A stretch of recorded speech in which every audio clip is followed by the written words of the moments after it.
hire 2 additional parks employees. If anyone has a comment on that, this would be the appropriate time on that item and that item only. If you do, just come to the microphone, state your name and address for the record. Okay, seeing none, we will close the public hearing. We will start our regularly scheduled meeting. This is the Mount Juliet Board of Commissioner meeting. It is Monday, November the 9th, 2020 at 6:32 p.m. We do have a quorum present. We have all 5 elected officials in attendance. The agenda will be set at this time, and it will be set as published. If you're in the room and would like to follow along, the agenda is posted in the back of the room on either side. If you're watching on Channel 3 or on the internet, the agenda is published on the city webpage. We always start our evenings with the invocation and Pledge of Allegiance. And so I'll go ahead and I'll take the invocation and do that this time. Okay, so let's bow. Father God, we love you so much. We thank you, Lord, for the way that you work, the way that you bless this city of Mount Juliet. We just invite you here at this meeting. We just invite you here as that unseen guest to just preside over this meeting, Father. We thank you so much for the way that you have moved amongst this body for the last many years. And we thank you too, Lord, for the way that you moved in the city of Mount Juliet. We recognize that we are a blessed people, and we know that all our blessings ultimately come from you. Thank you for being our protector, our provider, and ultimately our Savior. Be with us this evening as we conduct your business. In Christ's name I pray. Amen. If you all stand for the pledge. I pledge allegiance to the flag of the United States of America and to the republic for which it stands, one nation, under God, indivisible, with liberty and justice for all. All right, first item of business is approval of the minutes from October the 26th. Is there a motion? Is there a second? Questions, comments, changes on the minutes? All in favor, signify by saying aye. Aye. Any opposed? Those minutes are approved unanimously. Next item is citizen comments. Anyone wishing to address the board on any topic, please come to the microphone, state your name and address for the record.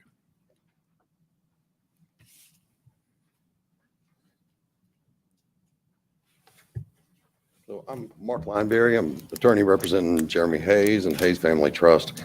One of the items on the agenda tonight is consideration of a contract for his family's property, and we wanted to kind of have the opportunity to talk about it. Didn't know if we would get the opportunity later, so we can either talk now or come back later. Thank you for mentioning that. I think there's going to be an interest in having you come back at the time that agenda item is read. Okay. Typically, we don't do that. We typically take citizen comments now, but I think we need to have a few things we talk about. So, Very good. We'll wait. Okay. And thank you. Thank you. Anyone else wish to address the board at this time?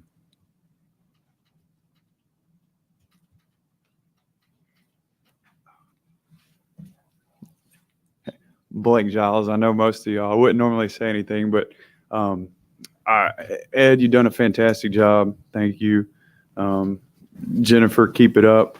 Ray, James, y'all know how it works, so just keep on trucking. Kenny, all the staff, thank y'all very much. I've had an opportunity to watch the city grow, and I would just say that during the tenure that you two have been here, it's just been a tremendous growth and blessing. And for what it's worth, I don't know if I've ever spoken this microphone, but I just want to tell y'all thank you. You set a precedent. You set a bar that I don't think will ever be matched. There's a reason that this city gets recognized all over the country for its prosperity. The prayer alone that you just had, Ed, was great. Dad, I'm so proud of you. You know, you've really put some shoes out there that I don't think anybody will ever fill. I think part of the reason this city has been so blessed is because of the way that it's been ran, obviously, and the business aspect that you all brought to the table. You know, neither one of you are politicians at heart. You're just good, concerned citizens that really wanted this city to kind of make that transition in the best way possible. I don't think anybody saw this coming. Nobody knows what the future holds, but for the time being, I think that we can plant a stake in the ground and say that you two were pillars for this community, this city, putting us on the map. And I'm really grateful for that. So if no one else will tell you publicly, I will say it in this microphone. We're truly honored. We hate to see you go. And I think I speak on behalf of everyone. I don't have any doubt in my mind that you two could continue to serve in this position for as long as long as we would have you, and you would do fantastic. So thank you both, really, really from the bottom of my heart. This is my city, grew up here, love this place, love what y'all done with the place. So just thank you. Didn't know what I was going to say, but I guess just wanted to tell y'all what a good job you've done openly, and proud of you both. And Dad, really love you, look up to you, kind of like my role model. So thanks. Thanks for saying all that. Appreciate it. Very nice. All right, with that, are there other citizen comments? Okay, we'll close citizen comments. We'll go to commissioner reports and comments. I just want to make mention real quick. I want to formally congratulate those that ran in the election, and congratulate James Manus on being mayor-elect, and he will preside over the next meeting on the 23rd, and so I'm very much looking forward to that. Congratulations also to Commissioner-elect Ray Justice. We've been here a long time together. I've enjoyed every moment of it. We've not always agreed. We've had some spirited conversations at times, but I think we've done a yeoman's job over the years. The proof's in the pudding, right? I mean, the city's in a great place. So, and also Commissioner-elect Jennifer Maloney, congratulations to you as well. And boy, if anybody ever earned this spot, you did. Taking your wagon and going door to door, and that was an impressive campaign that you ran, and you've done great as well. So, looking forward to what you three plus Mr. Hefner and then an appointee will accomplish in the next few years. So with that, we'll go to District 1, Commissioner and Commissioner-elect Ray Justice. So I'm holding two positions tonight. Is that what before we go too far, and I've got some things I want to say also, but I want to get something out of the way that was brought to my attention this weekend. I've had two separate incidents that were brought to my attention. And they were both of the same type. We are Mount Juliet, and so having grown up here, as you were saying, boy, the life you live in Mount Juliet is a life somewhat, I think, maybe sometimes sheltered. I don't know. You don't see a lot of the stuff that you see if you cross that Davidson County line. Once you go across that Davidson County line, it's a whole different world over there. That's the reason we put the license plate reader cameras up there, so we can keep some of them people out. We don't see a lot of the division in Mount Juliet, West Wilson County, that we see in that area. We don't see the lawlessness because we've got such a wonderful police department. There's a lot of things we don't see. So when this was brought to my attention this weekend, and again, this happened on two separate occasions, two different people. We had a presidential election, and the president of the United States is going to be embattled, looking at votes, counting votes, recounts. There's going to be court hearings and battles. There's going to be Supreme Court hearings and battles. And all of that is better left up to people like Gino Marchetti, who is an attorney. And we need to bring home the fact that we are Mount Juliet, and we need to stop. We don't need to let what happens at 1600 Pennsylvania Avenue divide us at 2425 North Mount Juliet Road. What happens at 2425 North Mount Juliet Road, for those that don't know, that's the address of City Hall, affects us in a lot larger capacity, to a large degree, than what happens at 1600 Pennsylvania Avenue. I heard that from a man I consider a friend, brother in Christ, who was as upset about it as I was, I think. Looking back here, his name is Jamie Luffman. He's our fire chief, and we had that conversation. I want to say this, and I hope everyone will take this with all the love that I intended. If you are racist, if you have a problem with people having diverse lifestyles, if you have a problem with people disagreeing with your politics, if you have a problem with people, you have a problem with road rage, get out, leave Mount Juliet, please. Please feel free. I know a lot of realtors. Ed, you know some realtors, I think. We'll be more than happy. There are some that would probably work for free to get rid of you. If you are that divisive and you want to divide our city and our county, if you want to divide our state and our country to that degree, leave. It's simple. It's easy. We'll help. If you want to continue to love the people that live next door to you and work with those people, make them feel good about the place that they live, about the schools that we go to, please stay, put your 2 cents worth in, work, and help us do what we've done, in my case, 58 years in the city of Mount Juliet. Ed Haggerty's probably for the last 30 years of Mount Juliet. Every one of us up here are here because we love this city, not for any other reason. I'm going to get off my soapbox on that particular item, but I had made a comment, or some comments about Mayor Haggerty at the last meeting and how much we were going to miss him. And I told his kids that there a while ago how much I personally respect and appreciate what he has done for our city. Not only has he been an example to follow, his family has been an example to follow. And I see our Miss Katrina sitting out there, and she has always been somebody that I've looked up to and so much appreciated the way she's conducted herself in our city. And so I want to thank you as well for putting up with that. I know that's been tough.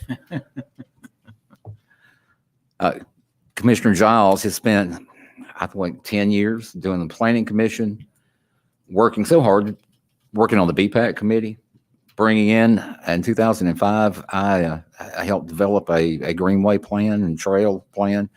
And to see that you actually came in and put it into effect and worked that plan to the point now that we've got sidewalks in places that we never thought we would have sidewalks. We have greenway trails in places that I never thought it would be possible to get. So the health, safety, and welfare was in good hands for the entire time that you sat up here. And I want to thank you and your wife, Jill, who is also way above the bar. Such a wonderful woman, and your family. One of your sons is a brother to me, brother in blue, and I appreciate his service as well to the community. So I wanted to thank you. Okay, thank you very much. And going to Commissioner, District 2, Vice Mayor of the city, and Mayor-elect James Maness. Well, thank you, Mayor. That's hard to. You get hard 3 to, votes. Yeah, I get 3 votes tonight. Yes. Hard to follow Commissioner Justice, Commissioner-elect Justice. I think I got both, but you did very well.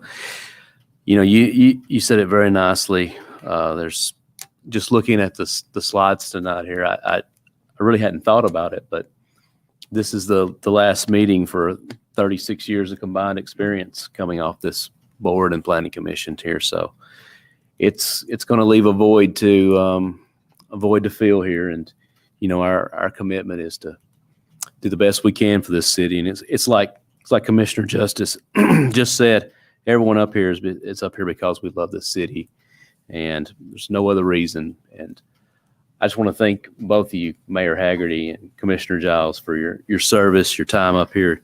You've conducted yourself with honor, and your families, I know, are very proud of what you've done and what you've accomplished over this time. And I know with the mayor, when I first considered running, you were one of the first people I sat down with. I think, Charlie's maybe or something. Yep, I think sure that's where we was. met and talked about it. And you told me, I think at the time, you know, it's just not a bad gig, I think was the quote. That's been. I've never lived that down.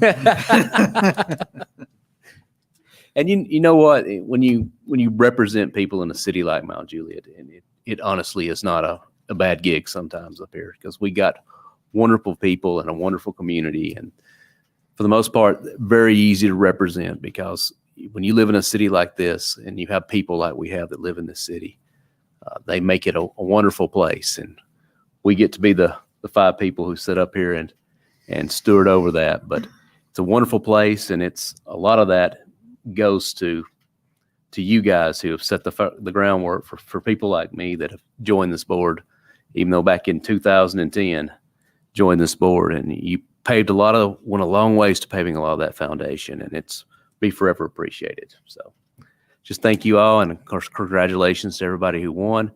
Congratulations to the family members of everybody who ran in a race, because my wife reminds me very often what the family goes through, and I see it too. So it's no one person runs for office. That's a definite case. It's a family and friend effort. So anyway, thank you guys for what you've done for the city of Mount Juliet. Thank you very much. All right, we'll go now to District 3, Commissioner Art Giles. Wow. You know, I didn't know how it would be on the last night, but I will have to tell you that I'm smiling tonight. Last week was sort of rough. I'm very transparent, and I'll tell you the way it was. It really was. And I didn't know I was going to say this. And so Saturday night, I was preparing for Sunday for the music and learning a new song. I was getting ready. And I'm telling you what, the burden was totally lifted off. And I just got such a great outlook. And I went to church Sunday. I said, the old Art Giles is back. And so it's been that way ever since. So I want to start out and say thank you all for your wonderful comments, and for the people who's come out tonight, the people who's watching on TV. Thank you all for your comments and for the time and the help. And we've worked together. We've not always agreed, but we've worked, and everything everybody said, and you've said, Ed, but I agree, and thank you all so much, and your families as well. I do have quite a bit, but I'll go through it relatively quick. I wanted to ask, are there any veterans in the audience tonight? Would you please stand? Anyone that has served our country. My real dad served his country. My stepdad, who has been in the hospital with COVID in East Tennessee, served his country. And my grandfather served his country. Jill, I think your grandfather or both of them served his country, and I couldn't, most probably because of my eyes. And so it's an honor to think about the people, and we really appreciate you. And so I just wanted to get that out of the way. We really do. I have sat up here for over 9 years as the commissioner, and I've learned a lot. I've probably learned more than from anybody from our wonderful mayor. It was a big honor for me tonight to be honored as well with him, because I told him, I said, really it should just honor you. I'm the one who got beat in the race, and he left on his own accord, but he said no. And I really appreciate that. That was very respectful. But we go out together, and I couldn't think of anyone else that it's an honor to go out with. I think that our views have been quite the same. We don't always agree on everything, and but for the most part, and I've really learned a lot. And that will help me go to the next step, wherever it may be politically, whether back here or somewhere else. I also have been asked to thank you, Mayor, for the letters that you have sent out. I know one from one of the committees that I chair was just elated over the fact that you would send such a letter, and they want to make sure that you're publicly acknowledged for that, and the gratitude for that. And so thank you for that. This will be the last time I talk about a function for the BPAC. So I guess so. We have a Christmas light walk that we have done for the last several years. And although I won't be there as the chair, I plan to walk in it. I know, I'm trying to say how many people came out last year and walked. I know that you did, James, and enjoyed it. And who else in here was at the Christmas light walk last year? Several. And it was probably, one of the largest that we've had. And we were really surprised last year when we got here at how many people were here. And all of a sudden, we had to start take one location off and just go to the other one. And one of the things that happened last year, and they're coming back again this year, was a family. They're called the Packard family. And so what we do, and this year it's going to be on the 21st day of December, and we meet here at City Hall here in this room at 6 o'clock. There's refreshments. And then we go to Willoughby Station and we walk, and then there's a house in there that's just the highlight of it all. And we end there and we go back, and then the people that wants to, we go to Cracker Barrel and we eat that night. And it's just really a wonderful way to be in the Christmas spirit. If for some reason for inclement weather on the 21st, we will do it on the 22nd.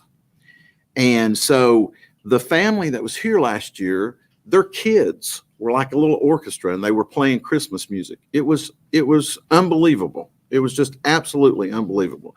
And so it's the Packard family, and they've been invited to come back and perform. And you talk about really getting you in the Christmas spirit, listening to that and seeing those kids, and they're all playing instruments and stuff. It's great. So please plan to come out. I won't be leading it, but I'll be participating in it and walking. And so we're just looking forward to that. And that's one thing on the calendar. And so so please plan on doing that. I couldn't leave without saying that one of the hardest things to leave was the employees. So you're like my family. You're my family away from home, because I communicate with you so much. So, and they say, oh, you'll still be in touch. We all know that that's not really true, and we say it. But the employees of Mount Juliet are some of the best I've ever seen in my life. And we have a lot to be proud for. And we're blessed to have the employees in this city, including our fire department, our police department, our public works, our IT, our city, everything. Did I miss anything, Kenny? Parks. Where's Rocky at? The whole, it is seriously.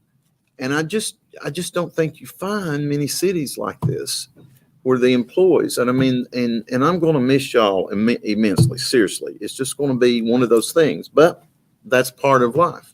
But that was probably the hardest thing to think about were you. Seriously, the complaining and calling and upset because something's coming near their subdivision and all of this. I'm not going to miss that. So, but I'm going to miss y'all, seriously. So I want to thank the employees of Mount Juliet, because you are truly a step above any that I've ever seen. Thank you so much. I want to thank my family that came out tonight. The daughter-in-laws had to work and they couldn't be here, whatever. So I thank both my sons, Blake that got up and spoke, and Joshua that was here, and our little grandson Henry, and then my wife Jill is back there. And I've got something I want to show you, and it's Henry.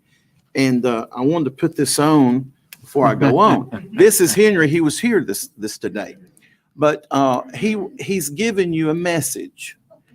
And my family and I, as well as most of you, believe that life starts at conception. And so if you can look at his shirt, that should tell you something.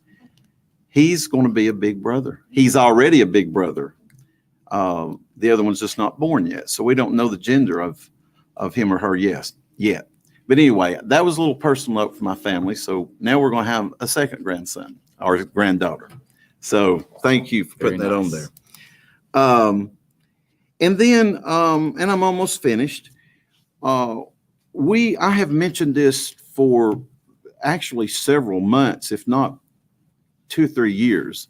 We had the thought of starting Friends of BPAC, and it's coming to fruition. It's a 501c3. The whole nonprofit is to be able to obtain funds, and we also can apply for grants just like the BPAC does. And in conjunction with other grants that BPAC can apply for, the Friends of BPAC can apply for Mount Juliet. So really, it's a great thing, and I'm very, very excited for it. So I will be involved in that. And so I've already had someone say today, when that comes to, we get our credentials and they're almost there, that that's one thing that they like to donate to. So I'm very excited. There's people already thinking about this 501c3, because what we're going to try to do is to help link the areas of greenways and sidewalks and obviously unless somebody gives us big donations or we get a grant for it, but we could put in a few feet, and sometimes that's all it is. It's a small thing. So I'm very excited about that. And if you're interested in joining, we probably won't meet except maybe once every 3 months, but please get in touch with us because we want you to be a part of it. And again, I said this, I want to say it again. There's 2 employees from the city that are on that. Sheila, you've not joined yet, have you? Okay, well, there's 2, our deputy chief of police and our deputy chief of public works, our deputy public works director. Both of them are on it, and they don't get paid for this, y'all. They want to do it because they love the city. Have I missed anybody, Andy, as far as on there? I have missed somebody? Oh, okay. So I really appreciate that. Not only do they support BPAC, Captain Chandler's back there. Who knows? He may decide someday to be on it. But we really appreciate people joining these kind of things and doing work for the city, and they're not being paid for it. So I want to thank that. And then last but not least, the 4th of December, our own chief of police, James Hamrick, is he still here? He is going to give a concert at my church. And our church has a concert series. It happens the first Friday night every month. And someone gives a concert from 6 to 6:30 or 6:45. And then we do praise and worship from 7 until whenever it ends. So he is graciously going to come. He's really a great musician. So I want to encourage you, if you're not doing anything, on the 4th of December to come and hear Chief Hamrick sing. And then he'll do some more with us on the praise and worship through the service that night. We go to a church called the Father's House, and it's in Laverne. So I want to thank everybody for your support. I want to thank those who voted for me. I want to thank those who have supported me through the years. It has been wonderful. I'm excited. I had another confirmation tonight here about what I was supposed to do with my business, and it feels so good. Didn't know it was coming. And so God works that way. So it's fantastic. Thank you all again for allowing me to serve. And I look forward to the future. Thank you all. That concludes my comments, All right, Mayor. very good.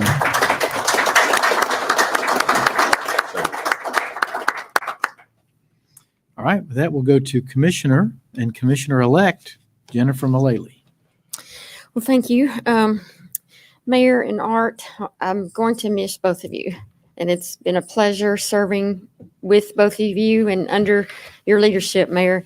To me, and as I said at the last meeting, if you had never nominated me, I wouldn't even been here. And I'm forever grateful for that. And thank you so much for your 20 years and Art for your 16. I've gotten to know you too personally, and you're both honorable men and Christian men, my brothers in Christ, and that means a lot to me. And I'm going to miss you both.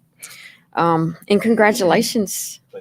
Congratulations. That's exciting. And I'm very thankful and honored to be able to keep my seat here and continue to serve the people of the city of Mount Juliet and represent the people of District 4. I truly believe this seat belongs to the people. And that's who it belongs to. I love this city, as Ray mentioned, about being here for so long. I've been in this community for 36 years. I love this city. And I just sent out my October newsletter. Again, I'm promoting it, jennifermullally.com, and it's right on the homepage, October.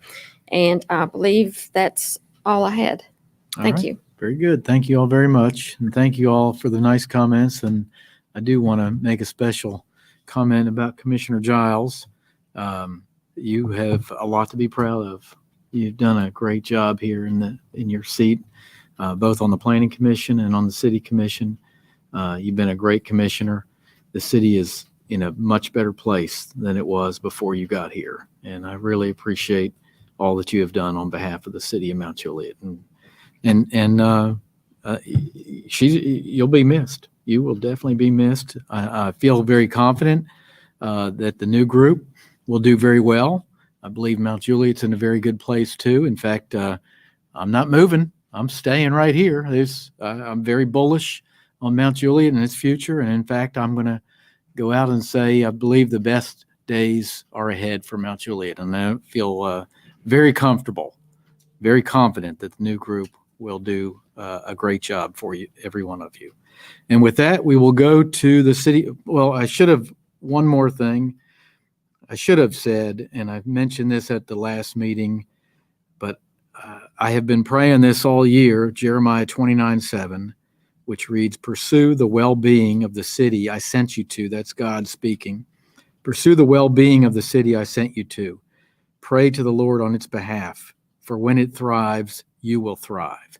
And I believe that prayer has been answered and honored, and this city is in an incredibly great place. I think it was mentioned already, 22nd best place to live in the entire United States, ranked by Money Magazine. So we got a lot, all of us have a lot to be very proud of. Yes, sir. Let me, Way with your girls. The comment was made, it's okay because when things get to running really smooth, we're going to send Dad down here to come to citizens' comments just for y'all. I thought that was awesome. I will never be a Monday night heckler, okay? I promise you that. All right, with that, we will go to the city manager, Kenny Martin, for his report. Mayor, with your permission, I'd like to approach the podium. Yes, sir.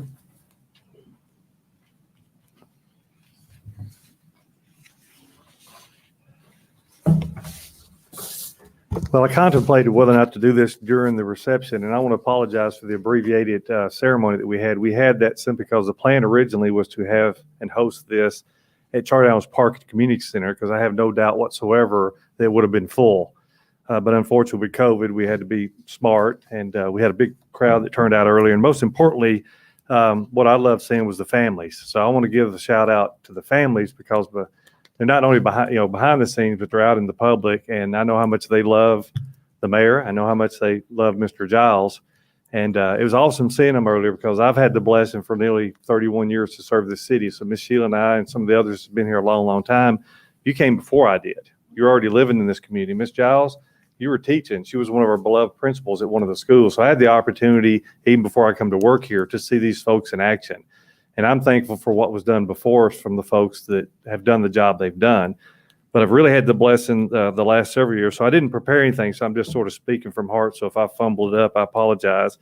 I can't thank the families enough, because as a city manager and a city employee, I understand a lot of times some of the things that you deal with. But yet I know how much you care and how bad it hurts your heart when you feel like that sometimes other things are thrown your way that really aren't fair.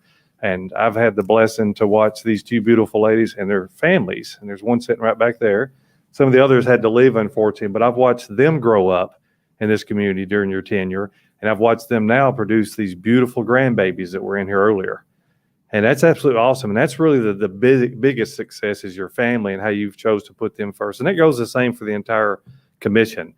I know what you get paid, and I know the sacrifices that goes into it, and it doesn't quite match up. So I want to thank all the families for anybody that puts themselves in a position like this. And that goes for the folks that ever run for office. It's a big thing.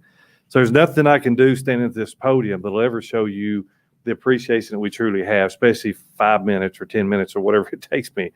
It's just no way to do it. So I'm not going to give a worthy presentation, because a plaque will not do that. It just won't do that. So all I can tell you is, if God had made me opaque and you could see through me individually and all the staffers that work here, even though we didn't always necessarily agree, I can tell you as human beings, we do care about you. And we are thankful, because this city, every year that I've been here, has done this. It's went up. And there's times, like with any human being, that you don't always get everything you want. Of course, those times you're disappointed. I'd like to ask for 10 things for Christmas this year and get all 10. But probably if just one thing I don't get out of that 10, I'll probably fuss about it, because that's just human nature, and that's the way that we're wired. But all I know is, when I started with this city nearly 31 years ago, and what it is today, I am most thankful and blessed, not only because my wife taught here for 40 years, but because my grandkids are growing up here as well. So that's the things that I'm thankful for. And so I can look at you two men and go, you know what? I'm not going to miss you because you're not going anywhere. I miss seeing you inside of here, but we're going to continue to talk. And you'll see that. You'll probably be surprised by how that will be. And we'll get to see it at the grocery stores. And I want to thank you as the first lady, because first and foremost, there's only so many first ladies that come into city's history. So thank you, Miss Katrina, and thank you, Miss Giles, for being such classy ladies and for basically raising such beautiful families. It's like picture perfect families. It's like the genetic pool is absolutely perfect. So I can't do enough in these. And I know the staff, if they all could be here tonight, they'd feel exactly the same way. There's just not enough that can go into telling you how much we appreciate you. Really, it's not just words. It's not like you just come here and serve 20 and 16 years and it's like, hey, thank you, appreciate it, here's your plaque. We'll be forever grateful for what you've done. And that goes for those that came before you, and that'll go for those that come afterwards. So nothing I can do really to say enough thank yous. But know this, that there's probably approximately 40,000 people out there that live in this city, and that wasn't the population when I first came here. So something must be going right for it to be the 22nd best place to live in the country. And I dispute that. I think it's a lot higher than that. And also that people are pouring into here. That speaks volumes about the job that you've done, is that everybody wants to live here. So all this growth that we've seen through the planning commission that both of you gentlemen served on, right? And the foundation that was laid, that we went from vinyl siding homes to brick homes. That we went to houses for $80,000 to houses now you're talking about nearing $1 million. That's phenomenal. That's work that, from the vision that was set from this elected body and elected bodies previous and those going forward. And I hope we can maintain that. I hope we continue to raise the bar, as you so classily said, Mayor. That was very classy for you to say it that way. And I do agree that our best days are ahead of us, but it took the foundation getting laid for that to happen. So you are my friends, and you have a lot of friends and staff here, but you have 40,000 other people that won't be able to be here tonight that wants to thank these beautiful families and wants to thank you two fine men, because you are fine men for what you've done for this city. And again, I feel unworthy to be the one speaking, but somebody's got to do it. I think the staff knows that, and we will miss you. We will miss you. So I've got plaques here, and I really want to continue talking, to be honest with you, but I do want to thank you. I want to congratulate all the folks that ran for office and won, but this is your night. And so I want to thank you two fine men. And Mayor, I would not be in the position without you. I'll go to my death saying that same thing, because you believed in me, and I got the call and you said, would you be interested in serving as interim city manager? And had I not been afforded that opportunity, and thank goodness the commission believed in me, and thank goodness Miss Sheila didn't want it. But I am so thankful that you continue to believe in me, and this commission believe in me, because I am the luckiest man on the face of the planet. And it's been an absolute honor for me to get to serve alongside of you guys. And I do consider you my dear friends. And if I've ever done anything to disappoint either one of you, just know that's because I'm an imperfect human being.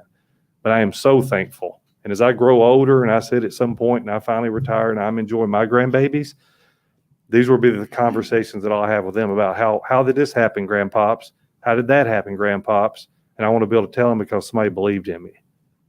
So I want to thank you for that. And I know that the other staff feels the same way, because none of us would be in the positions that we're in if you didn't believe in us. So All right, I'm going to cut your microphone off in a minute. So anyways, thank y'all. I knew it was going to be like that. So I have two simple plaques. And what I'd like to do is ask Commissioner Giles to come up. And then I'm going to present it to him. And then maybe he and his precious family can take a picture with the media. But I'll read what we've got on here. And again, we could have done 1,000 of these, but it says presented to Art Giles, Planning Commission, December 16th, 2004 to November 3rd, 2020. That's 16 years. District 3 Commissioner, May 23rd, 2011 to November 3rd, 2020. In recognition and appreciation of your many years of dedicated public service and serving the citizens and staff of the city of Mount Juliet. Thank you, Commissioner. And I'm going to let his family come up.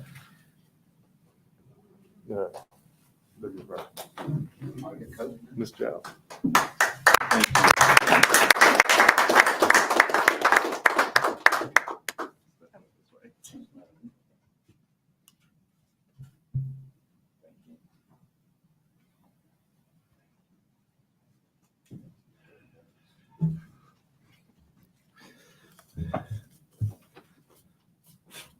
And I've got something else that I'm working on, and I'll just give me a little craftsman time on that for both of you, but that's coming.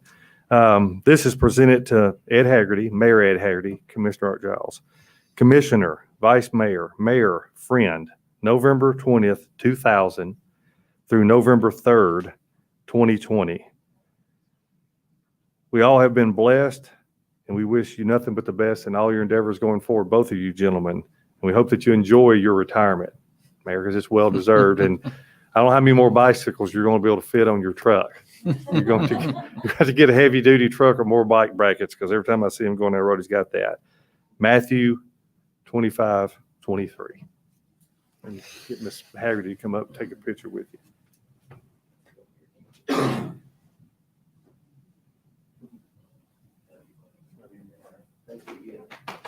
So much. All right, I'm gonna stand here with you. Ken's, can we get a picture of you for the media? Yes, absolutely.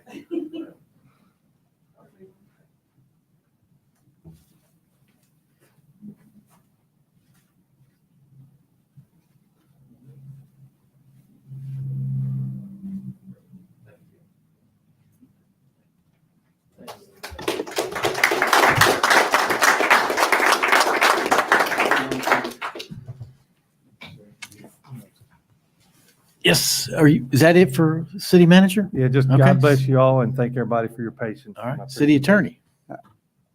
Be careful whenever a lawyer says I'll be brief, because usually that means they won't be, but I truly will be.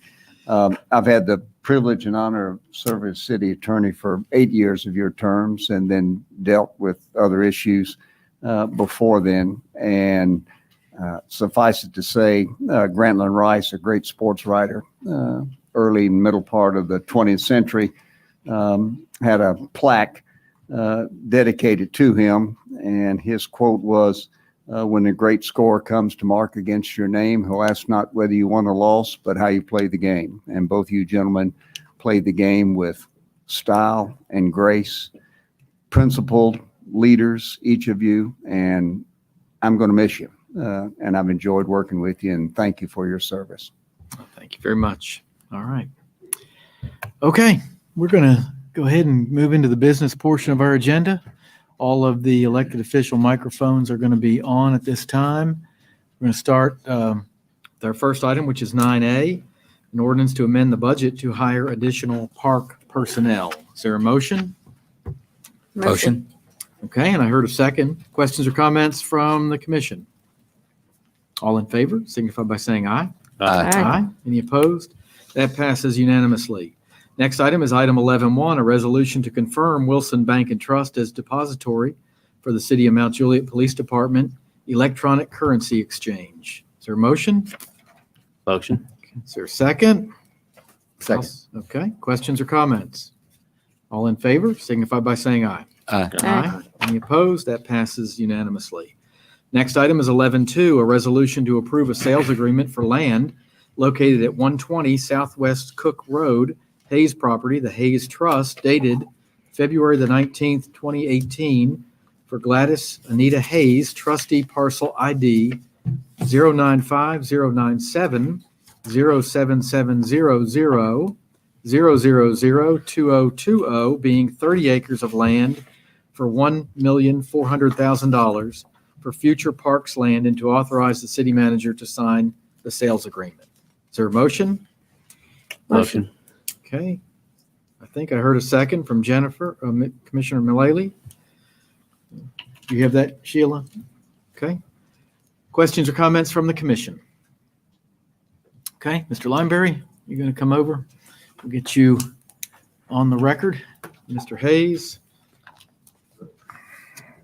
First and foremost, thank you all for the kind offer. This has been on my agenda, I think for 20 years, to increase parkland in Mount Juliet. And so on the one hand, I'm very thrilled that it's on the agenda tonight on my last evening. On the other hand, I want you to know now, I'm going to at least have to abstain, if not something other than that. And I was under a quarantine for the entire month of October, pretty much. And I was hoping to come see the property, and I was not able to do so.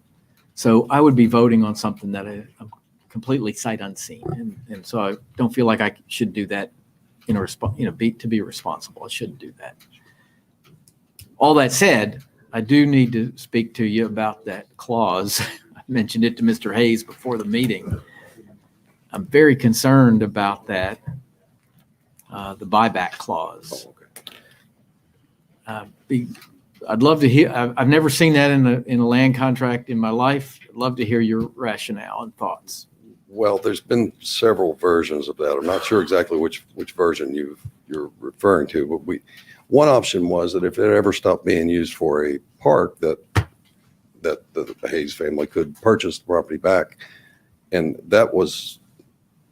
that's been the version of the contract that Mr. Hayes has agreed to. There was some other talk about a price that would be paid. The idea is that Mr. Hayes feels like that he's selling the property well under a market value. And the reason for that is that it would be made into a park and be named after his family, his grandfather, actually. So if it ever ceased to be that, if the city said, hey, this land's more valuable as a whatever than a park, then at least the family would have the opportunity to pay the city back what the city paid and buy the property back. So that's. Yeah, I guess it was the term. It was I think 15-year period of time called out that if the city moved forward and purchased the land, and 10 or 15 years from now, for whatever reason, there's a lot of things that would be unknown that would happen in 10 or 15 years.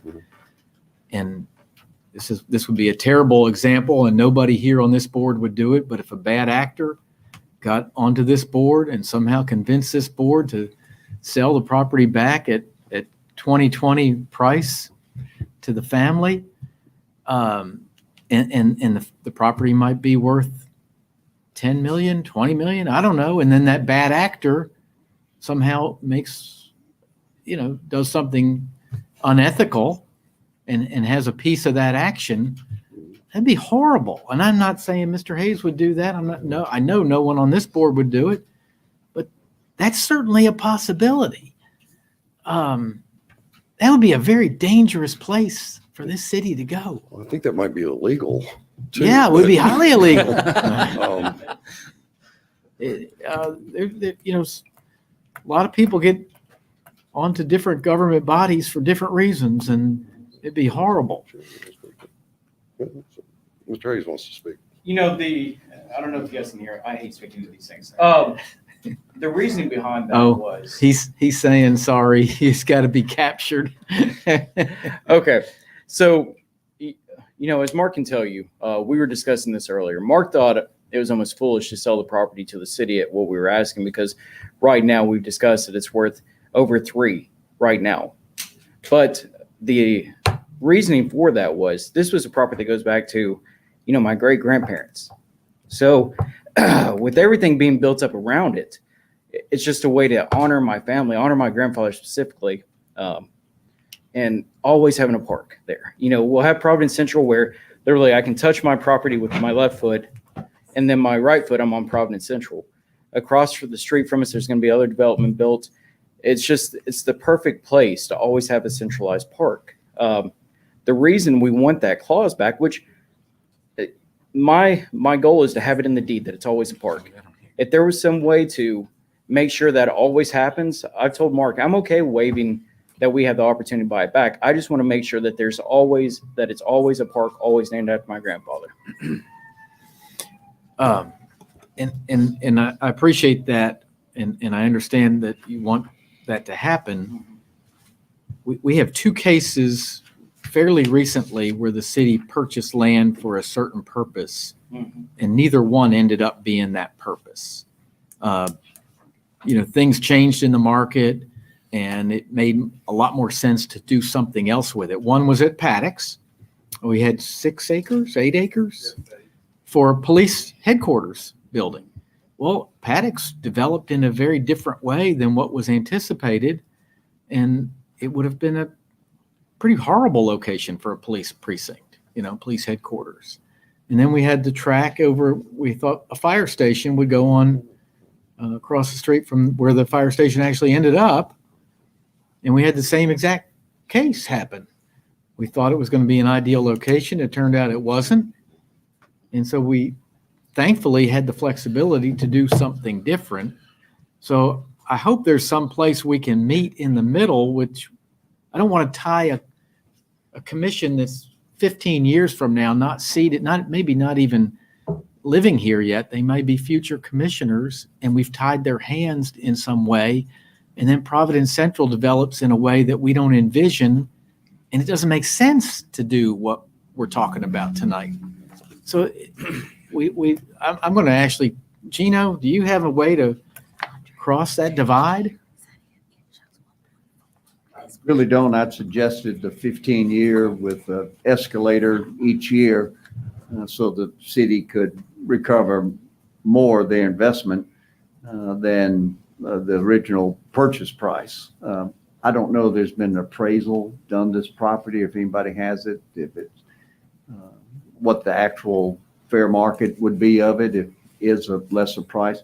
I have seen these provisions where the property's donated and they want to remain a park. And if it's never been a park, then it's deeded back to the family or the grantor. But I mean, this is completely, totally your call. But once you sign this and do it, it's the deal. So if you go to sell it, this is a restriction that runs with the land. And if it's sold, then they have the right to purchase it back at the original purchase price, according to the last version here, which. What if there was an escalator at least put in that some value per year? That was a suggestion I made of $100,000 a year for 15 years. I took the 1.5 million, had that term applicable for 15 years. And so each year, if it's sold in year 5, it's the original purchase price plus $100,000 for each of those 5 years, or $2 million. So the city gets back something for the fact that it had $1.5 million tied up in its property, plus whatever improvements is done to the property. That was a suggestion. That was totally me without consulting anybody, just to see if we could meet somewhere in the middle. Mr. Lineberry, you got any ideas how we can Well, cross that bridge? Yeah, that's why we thought it would be valuable for us to come and kind of get everybody's ideas on what we could do. Maybe we tie it to some sort of escalator, a CPI index, or I don't know what to tie it And to. you know what? I would hope that 15 years, 20 years from now, it would still be a park, and then it would forever be a park. I mean, Charlie Daniels Park's been a park for 30 years. But it's an unknown. I mean, we just don't know that would be the case, and we don't know how, especially given that Providence Central is going to develop the way it is. It's very reminiscent of the paddocks in the police precinct that we thought was going there. But I'm not opposed to I haven't seen it, and so that's why I'm going to at least have to abstain. But I think that clause in there is a very dangerous clause for the city to accept, just because of the unknown factor. Mayor. Certainly. Do you have any ideas? Let me get the Commissioner Justice. In Portland, Tennessee, up in Sumner County, my family, many, many years ago, obviously way before I was born, donated an acre or two, and they donated that land. And there was a piece in there that if it ever stopped being a school, then that land would come back to the family. I went and saw that piece of property one time, and I'm going to let the county keep it, by the way. It's not anything I'm interested in. But I've never seen that in a sales agreement. I mean, when there was money involved. And I appreciate, Mr. Hayes, I appreciate the sentiment involved, but unfortunately the taxpayers can't pay your sentimental value. So we have to look at the fair market value, which brings up another interesting piece. And that is that when this contract that we've been looking at on here is 1.4 million, but the one that was brought in this afternoon is 1.415 million. Sheila brought that to my attention a while ago, so we probably need to do something to. 1.4 is the negotiated, the price that we've discussed. We had discussions about adding on the closing costs and everything and having the seller pay the closing costs. And that was the 15,000. Okay. Because I understand that might be some difficulty, create some difficulty because of the uncertainty of exactly what the Well, it's costs just, are. it was a difference than what we'd originally Yeah. seen, so we have to make sure that that's actually, You know, at 1.4, at the 1.4 price, the city would be paying for the title insurance or closing fee, recording fees, some of the other things, survey. At 1.415, seller was picking up those costs. what I would suggest at this point is that, you can say you need an escalator clause in there to buy the property back. I don't think that's actually necessary. And the city of Mountain Juliet's not in the process or not in the habit of selling parkland. And I don't know that anybody would particularly want to buy it for anything other than parkland, just because of the nature of the utilities with the gas line that is on it, with the electrical lines that are on it. So I can't see anybody coming in buying it for anything other than parkland. So I don't see the city of Mountain Juliet selling it. Yeah. So I don't know that an escalator clause is necessarily necessary. And to be honest with you, $1.4 million, I think we had talked was a little extravagant, but I'm going to leave the price alone. That's not in my bailiwick at this point. I don't like the idea of putting that clause in there, Mayor. I think it should be taken completely out. If there's no other issues, I think Mr. Hayes is willing to concede the buyback clause. As long as the property says it's going to be used for a park for a certain take it out? period of time. If he's willing to take it out, that eliminates one of our problems.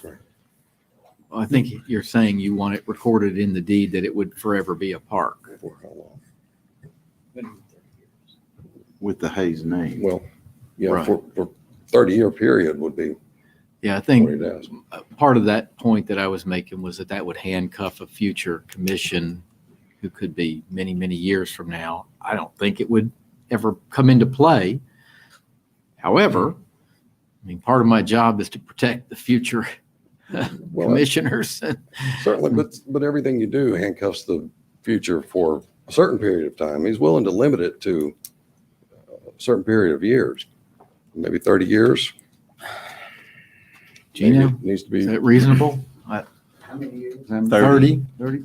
I mean, it's completely up to you folks. There's some that run for forever and a day. We had one in Nashville, 20 years ago, right in the middle of downtown. Big developers coming in to pay big dollars, and the reverter clause in the deed from 1880 something said this shall be continue to be used as a public park, and if that use ever ceased, it would revert to the family, and it reverted to the family. So But that was on donated property, right? Yes. That was not Yes. pay, Yes, like a yes. payback Oh, thing. you're- Yeah. yes. Other comments? Yeah, I do. Do it for 15. I know that, did I jump in front of you? No, sir, you Oh, did did I not. I'm ju- sorry. okay. No. 15 years. While I've not seen one that where someone's buying to do that, I understand the concept, because if you step out on the front porch of this building, I can point you to a piece of property that only a church can be built there. So it's recorded on that. Where there's something exchanged many, many years ago, I don't know that. I run into this because I insure churches, so I run into this quite often. Churches, a lot of times, it has to be a church. A lot of times that's because it was given. I commend you, Mr. Hayes, for wanting to keep your family's name going.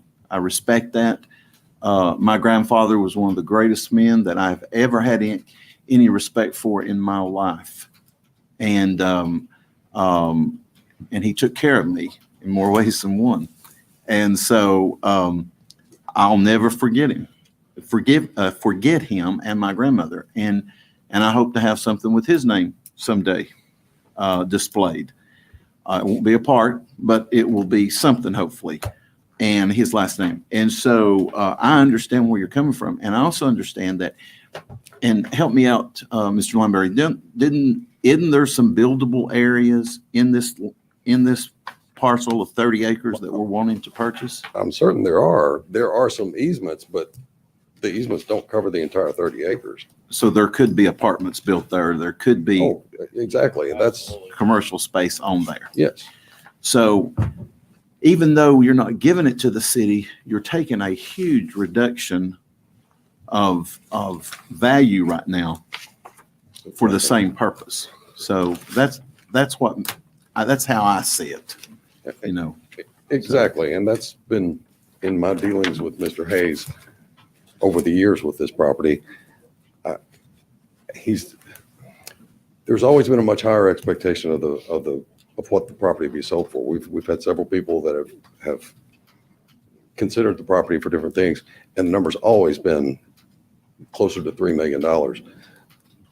This price just came about because of the park aspect and the naming rights of it. So even though it's not being completely donated, it's certainly in Mr. Hayes' mind that it's a very significant amount of money is being donated through this. So Let me do this. I think I saw the Parks Director in the room.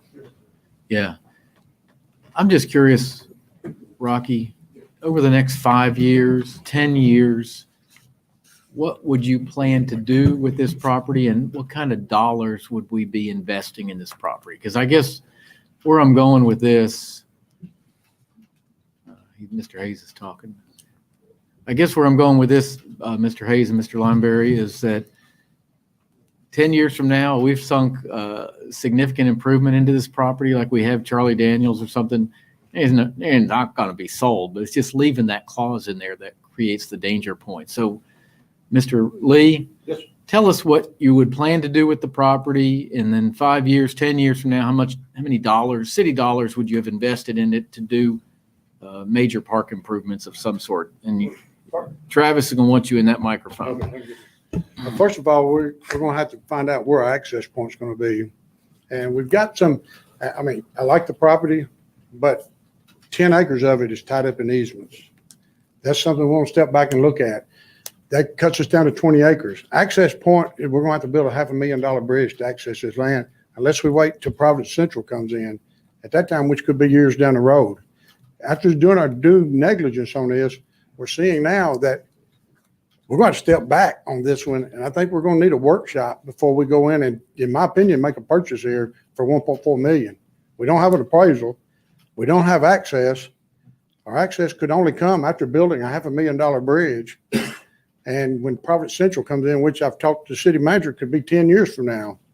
So are we going to buy it and just let it sit for 10 years? If that's the general idea, then we're good. But I was wanting to get something I could put a park on get started on next year. But we know right now, before we can ever access this property, we're going to be $500,000 in putting a bridge in. And then in actuality, we're buying 20 acres because 10 of it, like I said, is under easement. And I don't mean to put down Mr. Hayes' property at all, but we've been doing a little more due diligence, and that's where we stand right now. What, you've looked at it, you've had some ideas. What Yes. were you thinking would be the usage and what kind of dollars would It be was basically spent? going to be hiking trails, bike trails, greenways. It was going to be something, if you would, more like a central park with industrial concepts around it, where you could come during lunch or something and walk. Pavilions and stuff like that would be basically what we would be putting there with the easements and stuff that we have in place. I don't really see many places we could put a permanent structure like a community center or something. But again, that's something I think we need to look into a little deeper. I'm not saying don't buy it. I'm just saying it's something we really need. We need to look in more in detail, before we do make a $1.4 million purchase here. Okay, well, thank you. That's not what I was expecting to hear. Other comments from the commission? Mayor, what I would like to do is, if we want to tie that park up, and I understand again, the buyback clause needs to come out of that. And if we want to tie it up as a park and not going to just cut it in half and agree with 15 years, it'll take them 5 years to figure out what to do with it to begin with. So just do 15 years, that's splitting the difference. It just seems to make more sense to do it that way. But I don't agree with the buyback piece at all. You make, what, are you making a motion? What is? Well, is that a motion to make, I guess would be my question. Since it's in, will we be making a motion to change the contract to state that? Yeah. In that case, then that's what I would probably do then. I would make that motion, Mr. Marquetti. Is that? All right. I mean, I'll second that. Is that something you all can live with, a 15-year buyback? 15-year restriction. 15-year restriction on it being a park and named How do you feel about 20? negative.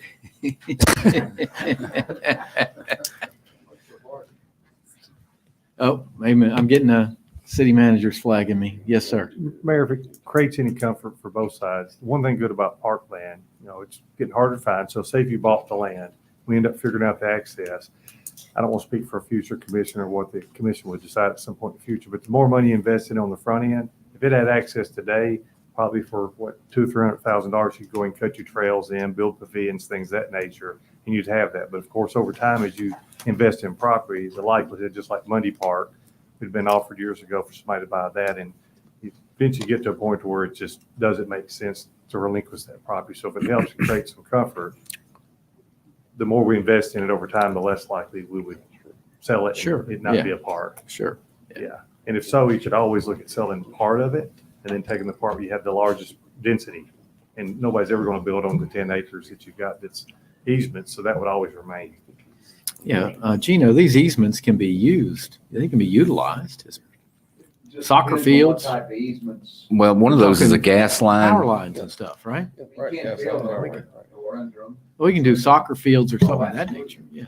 Okay. As long as it's not a permanent structure, it's the Trans-Canada gas line is over there now, and that's one of the pieces. Of course, you don't want to smoke over there, by the way, but We have a dog park under power lines now. yeah. All right. Is there a second to that motion for the 15-year? Oh, I thought you seconded it. I'll second. Okay.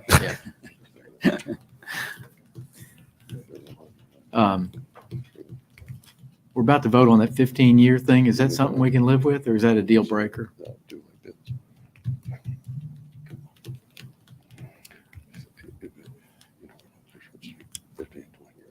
It'll never be, hey, Jeremy, it'll never be sold back. I mean, once it's a park, it's a park. I mean, there's gonna be improvements made, and like Kenny said, there's not gonna ever. Contracts are made for worst case scenarios. In the city of Mount Juliet, we shoot for the best case scenario, so it's not something you really got to worry about anyway. You're gonna- It's okay. Excuse me. Yes. All right. Give it 15 years. Reluctantly okay. Yes. All right. All in favor of that motion, signify by saying aye. Aye. Aye. Any opposed? Okay, that motion carries. That amendment carries. Back on discussion, anybody else? Just want to clarify the land access. Okay. Let me take this off. So question Right. was using the existing access point on there. And I don't, this version of the contract, I don't know if it was drawn out on here, the access, but there is an easement set aside for access over that across the 5 acres that's being retained by the property owner. Right. Is existing drive in play for city access only, not for public The access? existing driveway to his house, is that what you're asking about? Just for, well, I mean, they gotta get access to it temporarily, but just city access until it's gonna be built. Yeah. Yeah, I mean, my thought is just, because we're gonna put a gate up. So as long as we know who's coming in from the city, because, I don't know, my 3-year-old. Yeah, well, it's an issue because they're coming right through their yard. Yeah. Yeah, that's We why, can- that's why I we want can to work- clarify. Yeah. I think the problem is the bridge. There's gonna have to be a bridge put in to get access to the new easement area. The bridge is down close to the road, so I think we may be able to work that out where we have a driveway that at least gets across the bridge and then gets away from his house. It goes around his house. So I think we can work with Rocky and get that worked out in the east. the easement document's probably going to be longer than the purchase agreement. So we'll work out that detail, but yeah, we can get access to that doesn't interfere with him and still let you use his bridge. Now, the bridge is only a single lane, so it's not going to be good for public access, but it'd be good to get the city employees in there temporarily. Okay, then I was unaware of this, what Mr. Rocky said about the public access not being available until Providence Central is built. I'm not sure I understood that. No, the easement that's being granted over the 5 acres will be for public access. It'd be for anybody's access, but there is going to have to be a bridge built to get that access. That's just temporary is what you're saying, correct? It's a temporary easement until the other one's built? It's temporary as far as the public is concerned. It's a permanent easement for city employees. Okay, And, emergencies, if the road were closed over at Providence Parkway. because it's a one-lane bridge. Well, we anticipate the city building a new driveway with a bridge further to the south. With what money? This is what There we're ain't no talking money. about. Well, there's no way that all the traffic could come over that one-lane bridge. There's no money to do anything. No, but I would imagine there'll be some trade in the green space in the future for developers that come through there to build a bridge. That's my hope. Yeah. That's what I'm seeing. Okay. I might need to step back from this conversation because I have not seen this property and I'm not understanding this issue. Okay. And I already mentioned I'm at least going to abstain anyway because I was under this quarantine thing. You have something? No, that was my question, just about the access on it, but Are you satisfied with the access? I'm satisfied. I just wanted to make sure that was captured in here, because if there's another bridge constructed or if there's coming in access from Providence Central, either way, either one of those options, there has to be a way to get onto the property to start working on that. Sorry, I didn't hit the mic, but that was what I was driving at. Yeah. So the existing bridge will be used until it's open to the public. But once it's open to the public, there would need to be a different way for the public to get in and out. Yes. And Providence Central satisfies that in some way? If Providence Central is building a road right around the back of the property, So it will provide access to Yes, public access. it touches the back of the property for public access. On the 20 buildable acres that Rocky mentioned, he doesn't think that a community center could be built there, which is a big thing for me. So would you address that? Because what I'm interested in is something comparable to Charlie Daniels Park, a community center, tennis courts, maybe even a racquetball court, pickleball court. Would you address that on those 20 acres? I'm sorry, there's a That pole in pole's between in us the here. way. Sorry about that. But, well, we don't know that it's just 20 acres that's buildable. I mean, there are some easements that cross the property and make it unbuildable. We don't know what that, if it's 22 acres, if it's 18 acres, we don't know. But there's a lot of areas that could be built on. There's even some flat areas that could be built on without a whole lot of excavation work that would lend themselves to that. You've been to the property, haven't you? Mm-hmm. Okay. Twice. Well, yeah. So you've ridden around and been able to see the flat areas where, like, I think some of them have been planted in crops in the past. So it's just farmland. So I don't know any reason why those wouldn't be buildable areas for things like you're talking about. Some of the others, like even where there's steep hills and things, I mean, there's ways to flatten that out if you want to build on it, but there's plenty of flat areas to build in. Rocky, I think she was asking you, what was Right. your comment about the buildability? Yeah, I'd like to turn this over to Andy Barlow. He's brought a lot of this to my attention. I've been checking with the city engineer on this, and this is where we're getting a lot of our information on the bridge and stuff. And just to clarify on the bridge, and what I understand from Mr. Hayes, when I talked to him, we would need to build a public bridge to come in from the easement they've granted us right now. We would be using his driveway for a while until that bridge was built. At the time the bridge is built, that we're going to put in almost $1 million. At this time, this has to be closed and gain access to the other side from Providence Central. So that's where that is. There's no way we could use his driveway to bring our heavy equipment in daily. So we'd be coming in and out at all hours of the day doing our work. So that's where we're having a problem. And again, all I'm asked to do is let's do a workshop on this and let's look at it before we purchase. But Andy Barlow's got some talking on the restrictions and stuff with all of these utilities. And if you'd speak. Yeah, thank you all. A few things that Rocky and I took a look at there were the access to Southwest Cooks Road. I don't know if we want to, if we consider that as a permanent access or if we use the existing bridge there.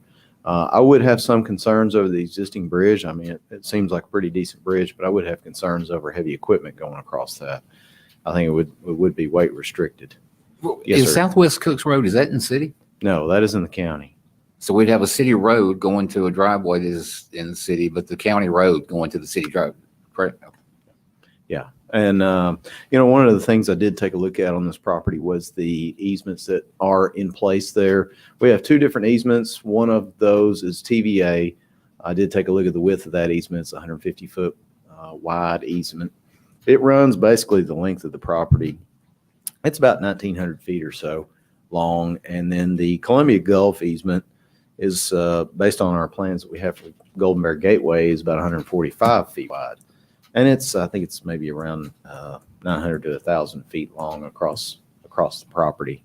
And the TVA easement, as far as restrictions that we would have there, you can do parking lots. You can do, obviously, we have greenways in there today. Jackson Hill's a great example. There's a greenway running along through there.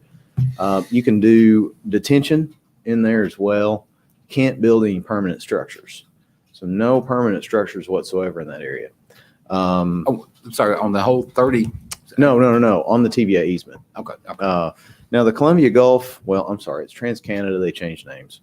The TransCanada easement, I have more concerns over that they're pretty restrictive on the grading over the top of it. If it has been an upgraded line, then they will have some more relaxed restrictions. If you go down to Providence Parkway today, and you see how it necks down, you go past like Burger Republic and you go over there and it necks down over there and then it widens back out. That's a result of basically it being an old line that they had to upgrade. They just recently did that. I don't know if they've done it all in this area or not. I know they were doing some work in the area. If they have, our restrictions will be far less. They did. Excellent. But that's good. You can grade a little bit on top of those with that. You can put a road on top of that without really any issues. Absolutely no structures at all. You cannot do any detention in there, no digging. I wouldn't recommend really any digging over those. You'd want to keep those grades pretty close to what they are today. So you can probably do a little bit more work in the area of the TVA easement than you can in the TransCanada gas easement. But both will have pretty good restrictions to them. Would that include like soccer fields? Yes. Under the power line easements, yes, you could do the soccer fields easily. And on the other one? The other one you might be able to. I don't know what the contours are like there. If you had to fill some, balance out to get a level field out there, I don't know what kind of work that would take. That could be more of a question mark. I would say that's more of an unknown. It's possible. It's not out of the question, but I wouldn't count on it.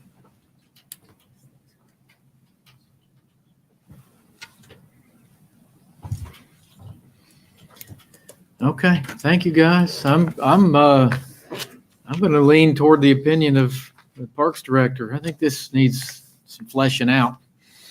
So I don't know if we need to make a motion to go to a work session or just a motion to defer. What are you going to prefer? I would say a work session. Okay. Within how much time frame? No, what's everybody's availability? Well, you don't have a commission seated till the 23rd. Tonight after it's over? I'm available. I'm available. I'm not. I hadn't seen the property though, so I don't need to be there. That's true. Think you need to give it a month. Get your commission seated and talk about it on that Monday night, the 23rd. pick a day.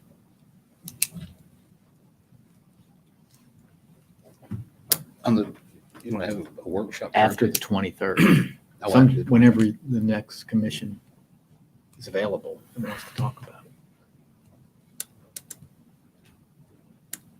You want to say a month? It's your district. What are you saying?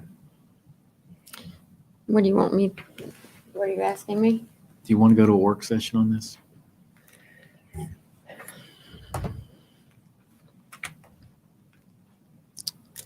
Is that the consensus? What was the Well, question? there's- Sounded like it. All right, I'm just gonna I'll make a motion then. We'll have a work session within the next 4 weeks, and then it'll be brought back to the table at that time. Is there a second on that? Brought back to the table on December 7th. No, the 14th, December 14th. After the work session. is what you're saying. At some point after the work Right. session. Is there a second? I'll second. Questions or comments on the advisability of the work session? All in favor, signify by saying aye. Aye. Aye. Any opposed? Nay. Okay, I think that passed 3-2. Is that right? Okay, if y'all would be available, if you'd get with the new mayor, they'll set a work session date with the new commission on the night of the 23rd, hopefully. And they'd love for you all to participate. Okay, Thank you. thanks. I'll echo the sentiments of everyone else. Worked with a lot of the commission, a lot of the city over the years. You guys are the best group we've had. Thanks for saying that. All right, next item on the agenda is 11.3, a resolution to approve a sales agreement for land located at Beckwith Road, map 54, parcel 82.02, being 57 acres for the purchase price of $975,000, plus buyer's closing fees for future parks land, and to authorize the city manager to sign the sales agreement. Is there a motion?